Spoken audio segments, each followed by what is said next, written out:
Committee on Accounts. Let us all welcome Senate President Pro Tempore Panfilo Ping Lacson. Hi sir, good afternoon. Good afternoon to all. Sige, let's get on with it.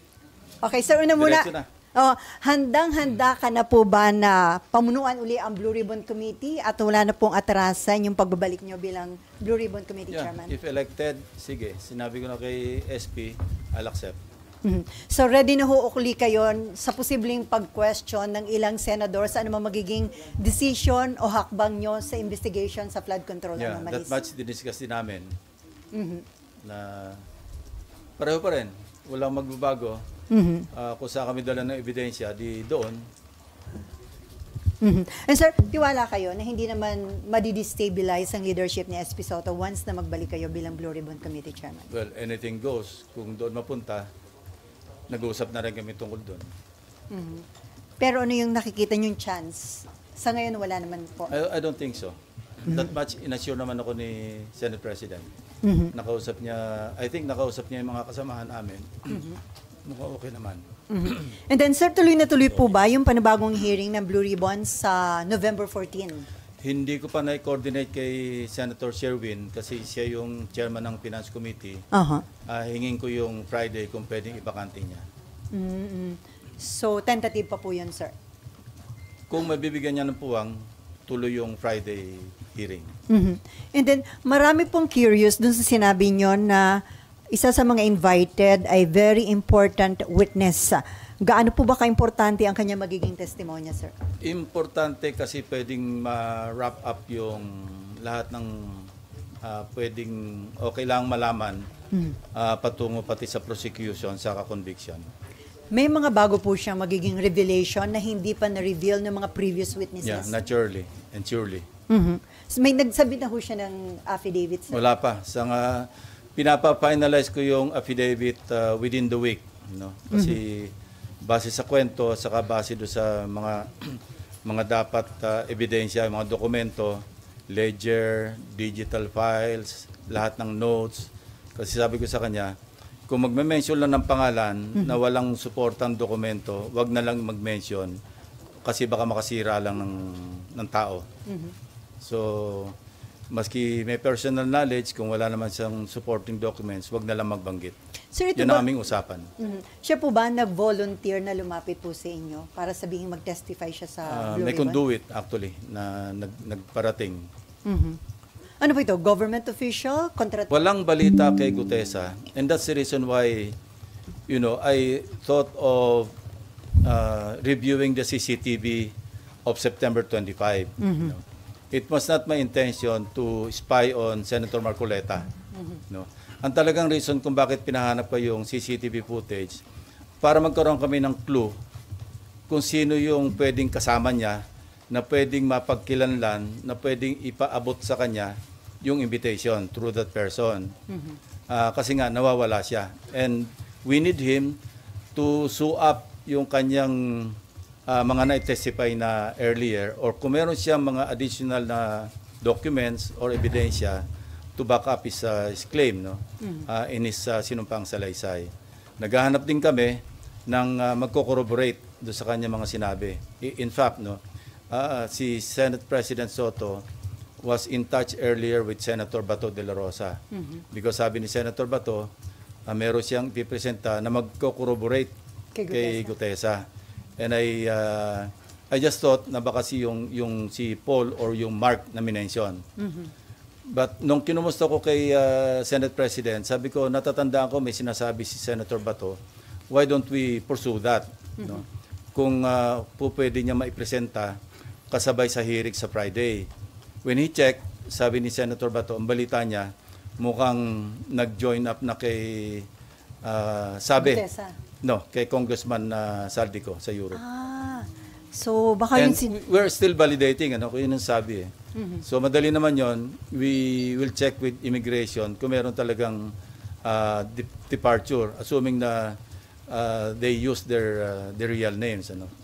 Yeah. So sino po ba yun yung ihaharap Mark and Paul, yung sinasabi niya na kasama niya na nag-deliver. Importante yun kasi what we need kay Gutesa, yung magko-corroborate, whether it's another witness or whatever documentary evidence na mayroon siyang hawak para maipakita niya. Otherwise, mere allegation by one person, parang maski sa korte, maski sa prosecution level, baka hindi mag-hold water. No? So hindi ho kayo mag-stand up yung kay Gutesa na... Sa ngayon, sa tingin ko, being an investigator for so long, pag alam kong ganun lang, isang salita lang, sa isang tao, mahirap tumayo. So kailangan natin ng magko-corroborate. Sa isang interview, sinabi nga ho ni Senator Rodante Marcoleta na nasa Chile na, yung si Mark ba o si... I don't know. Ang pagkaalam ko lang, na nag-join daw, sabi ni Senator Bato kay Senate President na sumama na raw kay ex-Congressman Saldico. Pero sir, plano nyo rin po bang patawag Kung may yung dalawa? information si Senator Marcoleta na nasa Chile, tingnan natin. Basta anything that can really sustain yung lahat ng mga testimonies so far revealed sa mga hearings na nakaraan, we should go there. So kasama po ba yun sa plano talaga ng Blue Ribbon na ipatawag yung sila Paul and Mark ba? Yeah, kasama. Especially Gutesa, para makita natin kung meron siyang mga supporting documents. May mga talks na may pinagtatakpan, merong pinipili, no? Hindi ganon. No? Maski sa pag nag-resume ng hearings, walang magbabago doon sa naunang direction ko noon bilang chairman, na where the evidence leads us, we'll go there. Sir, kinu-question din ni Senator Marcoleta yung aligasyon na pineke ni Gutesa yung kanyang... Yung mga standard or specimen signatures ni Attorney Spera, kinumpare doon sa question document. Meaning, yung kinu-question na sinasabing hindi niya pirma. Hindi nga nang match eh. Hindi naman kami yung nag-conclude no, kundi NBI plus yung... At yung mga nakadetain po dito sa Senate, sir? Yung mga hinahawakan na ng ombudsman at saka yung inimbestiga na undergoing preliminary investigation, kung ano yung kakulangan na pwede ma-contribute pa ng Blue Ribbon Committee sa mga hearings, pwede pa rin namin i-pursue. Pero kung repetitive na at naipadala na, kasi I remember when I gave plus drives kay Secretary Vince Dizon. Ito yung pinanggalingan nito, yung dalawa kong privilege speeches. Binigyan ko yung acting ombudsman at that time, si acting ombudsman Vargas. Binigyan ko si dating ICI advisor Mayor Magalong. Binigyan ko si Secretary Vince Dizon. Sabi ko, kompleto na yan. Actually, pwede na ako mag-file ng kaso based on the evidence contained in those two privilege speeches. Kasi kompleto naman talaga yun eh. Videos, documents, yung mga falsified documents, yung pagkasingil, nagbayad, lahat nandoon naman na. So, I'd like to think na nakatulong yon. Kaya naka-ready na sila mag-conduct ng preliminary investigation. Katunayan, Bulacan saka Oriental Mindoro nga yung inuna nila, di ba? So, but we're not stopping at Bulacan and Oriental Mindoro. Kasi pasok ng pasok lahat yung mga information. Kayo mismo sa media.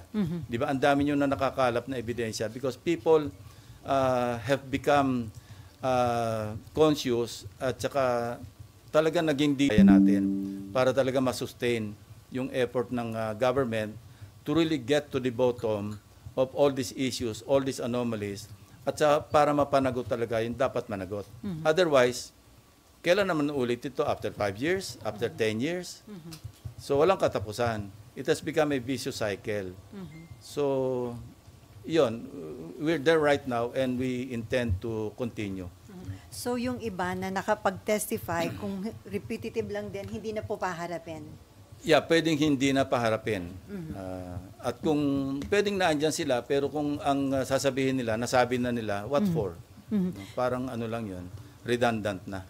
Si Senator Erwin Tulfo, yung Vice Chairman ng Blue Ribbon Committee, nirequest na po ba niya na i-issuehan ng subpoena do Sistecom yung ledger na mag-asawang Diskaya? We intend to issue subpoena do Sistecom kina Mr. and Mrs. Diskaya para malinaw yung kanyang tinestify na may mga 17 congressmen na nakatanggap ng mga kickback. Importante yon kasi matatahi talaga at mapapalakas yung ebidensya do sa kanyang tinestify. So, dapat ma-invite po uli mag-asawang Diskaya. Yes, nandiyan naman si Curly. Imbitahin din namin si Mrs. Iskaya at kung ano yung kanilang mai-contribute pa, no? Patungo doon sa kanilang nauna ng sinabi na may mga congressmen na involved. No?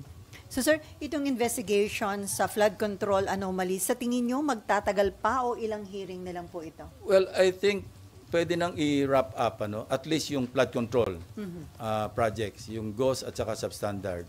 Then we can segue to other. The last time we met with the SP and I think Senator Kiko and Senator Bam, meron kaming kausap who offered mga civilian na who offered to help us scrutinize yung budget. Meron sila mga resource persons na nag-offer ng assistance. So we welcome and marami kaming na-discuss doon. Number one, alisin talaga namin yung unprogrammed fund.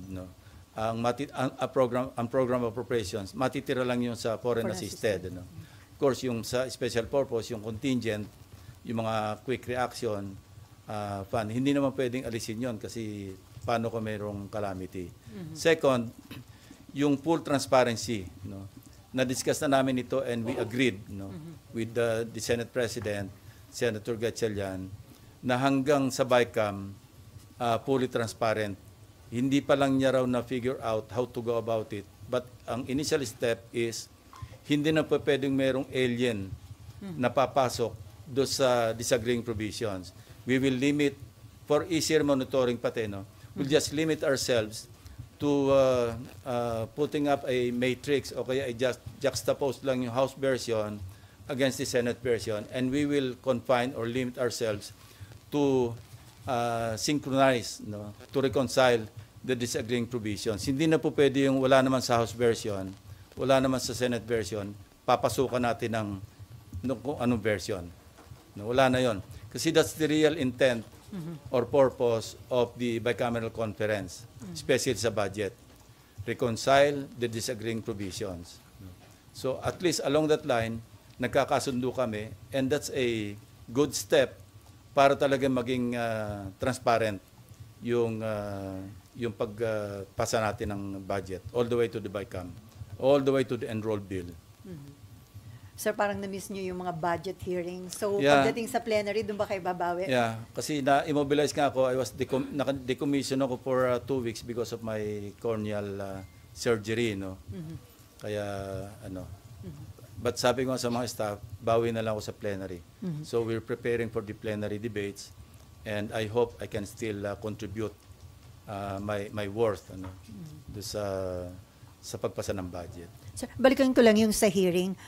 Invited na po ba sa next hearing si former Congressman Saldico and former House Yes. Speaker Martin Romualdez? Although yung kay former speaker, although we will invite him through Speaker Boji D, wala naman talagang direct na pag-implicate sa kanya except yung statement ni Gutesa, but we'll give him the respond.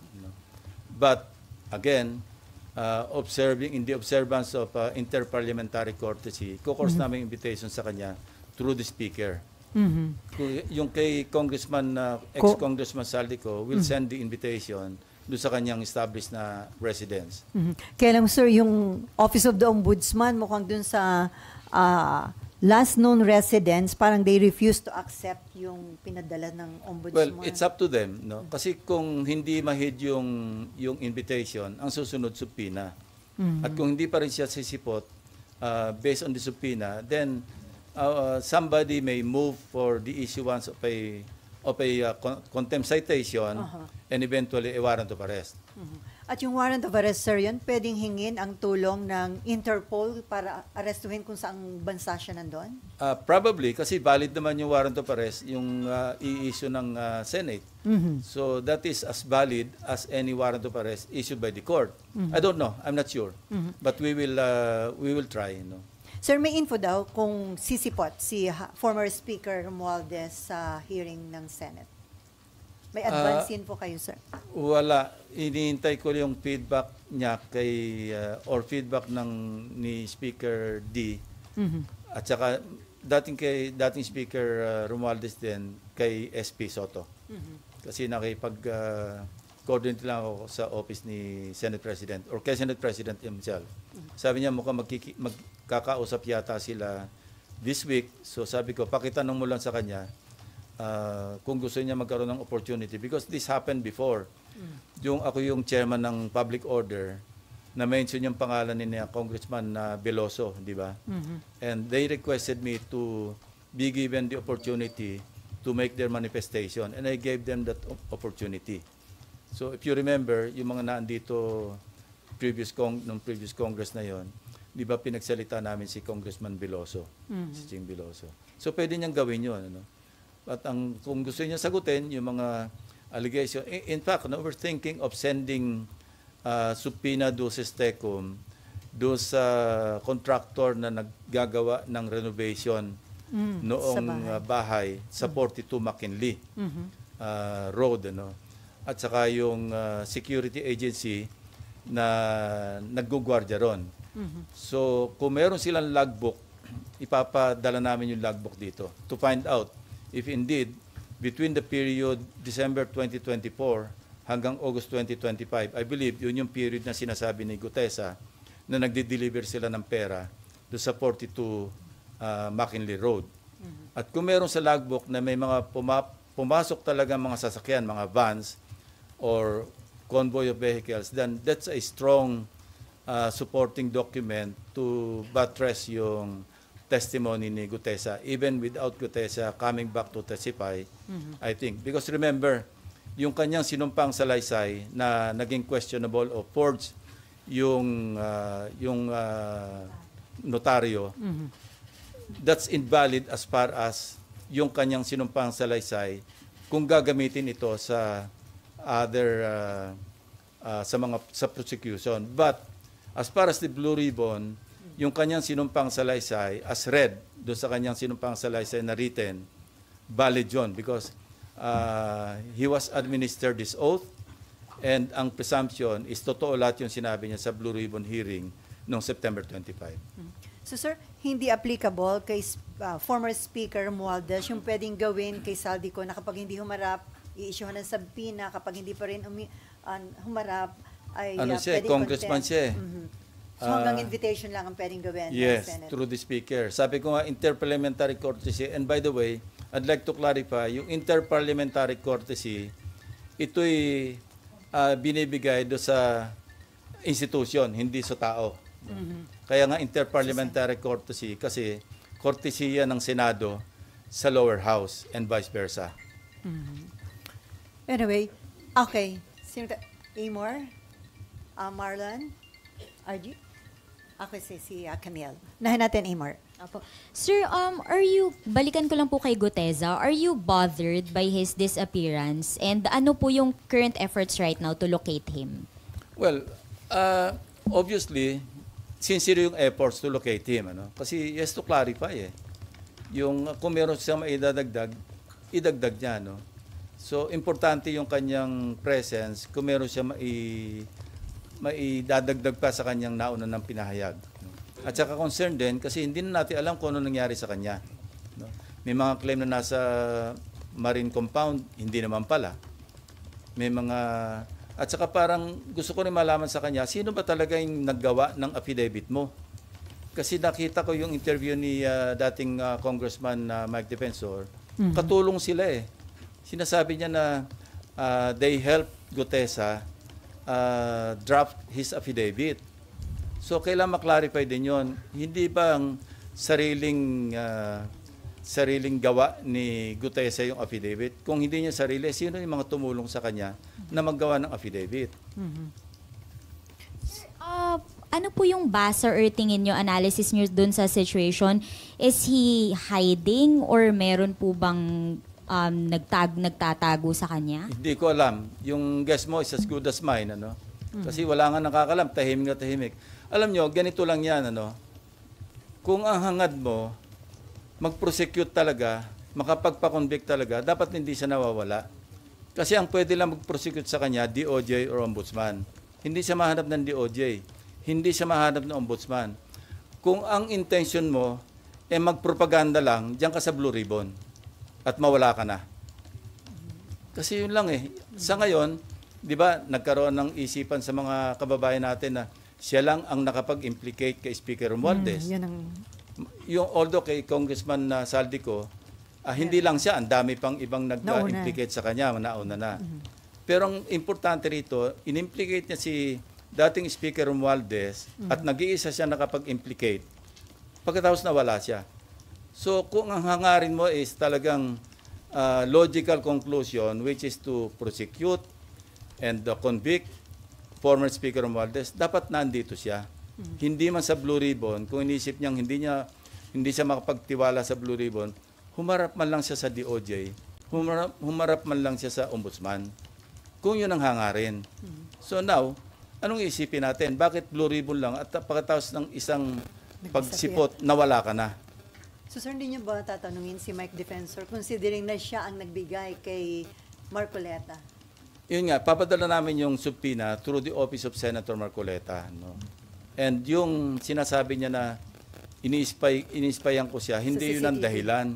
Gusto ko lang makita, kaya pinareview ko yun, para makita ko, baka sakaling may nakakakilala o makikilala natin yung kasabay niyan dumating. So incidental na lamang yon na sinalubong pala siya ng staff ni Senator Marcoleta, dinala sa opisina niya, nag-stay for a while, tapos nanood ng hearing doon sa gallery hanggang sa tinawag siya, 10:27 I think. But he stayed there, he arrived at around 8:27. At saka yung CCTV, this is a public place, yung Senado. Huwag tayong magtaka, alam na natin na merong CCTV dyan. Kayo mismo na mamonitor nyo kami pag dumarating na kami, di ba? Kaya minsan nakaabang na kayo sa second floor. So this is an open area, no? And you know, meron tayong jurisprudence tungkol sa CCTV footages. Yun yung Ople versus Torres. Ang tawag doon, ang doctrine doon, yung reasonable expectation of privacy. Meaning, pag nasa public place ka, i-expect mo naman na yung privacy mo mako-compromise, no? May reasonable expectation privacy. Kung nasa private place ka, now, I heard Senator Marcoleta na kung ako ba nagbi-Big Brother o okay lang ba raw na tiktikan niya rin opisina ko, well, bibigyan ko siya ng logbook kung gusto niya everyday, kung sino yung pupunta sa office ko. At walang contractor na pupunta doon. Wala maski sino pupunta except mga official business. Public place to eh. Wag tayong maging onion skin na lalabas yung mga bisita natin o kung sino yung mga pinatawag natin. Dahil CCTV yan eh. Okay, last question, Amar. Sir, mag-a-apply po ba dun kay Guteza yung pag hindi po siya sumipot after the subpoena ay warrant of arrest yung next? Meron na siyang problema sa prosecution service ng DOJ. Why? Because meron ng resolution yung RTC, Executive Judge ng Manila, na nagre-recommend na siya sumailalim sa preliminary investigation for falsification of documents. So, let's leave it at that. Now, hindi naman siya, ibig sabihin, pumunta siya rito on his own volition. Para gipitin pa siya na i-issue siya ng subpoena and then warrant of arrest, papa-contempt, I don't want to go there. Sir, naalala ni Nimpan, si Mike Defensor din ang naglabas noon kay Ador Mawanay. So, regarding kaduda-duda I'd like to correct that. Yun ang misimpression. Hindi si Ador Mawanay, si Udong Mahusay.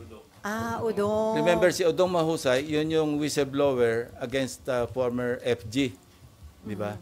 Nung nasa safe house, hindi kinidnap, ni-rescue ni Mike Defensor.